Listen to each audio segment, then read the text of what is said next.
Time to do some ice fishing. So first off, I start by drilling some holes through the ice. I'm using a K-Drill auger bit backed by a Milwaukee Fuel drill.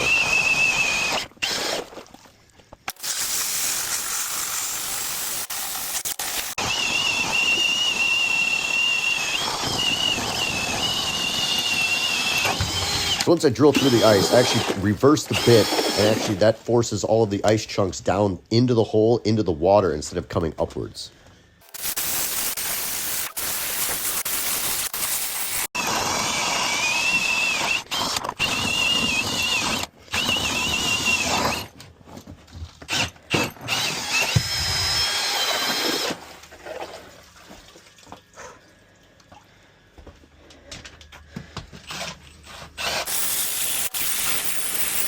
Now that all the holes are drilled, I go outside and use this short broom to actually clear all of the ice chunks and stuff that came up through the hole.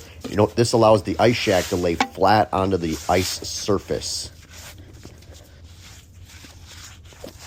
All right, and next I start off, I'm at the tongue here. I'm lowering the tongue jacks down about halfway.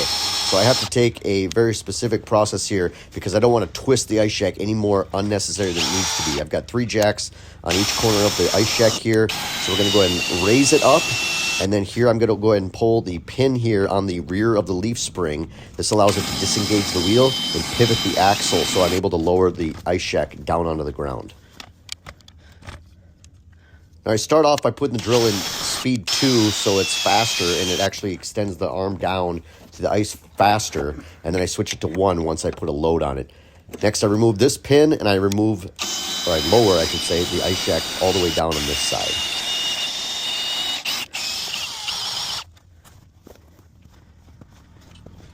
Next I go to the other side and lower the rest of the ice shack on the left side all the way down. So again, I'm trying to minimize the amount of twisting of the shack, so I'm typically doing it in half increments. So now I go ahead and lower the tongue area here all the way to the ground.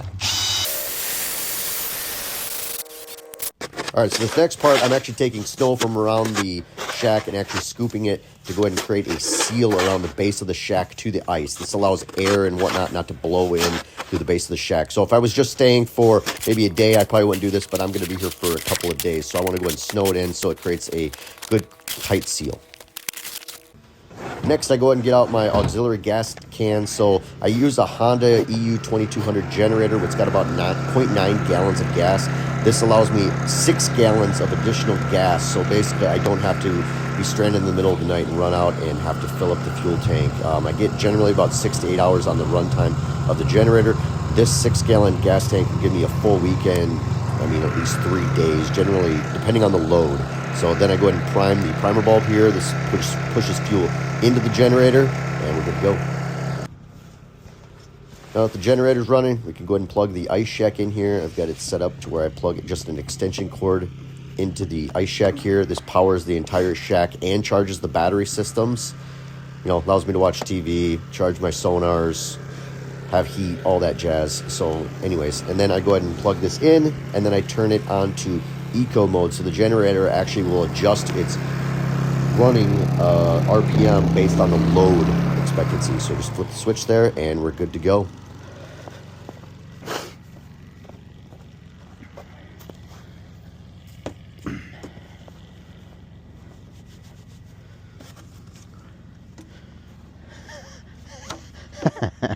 Just hanging out, having a beer.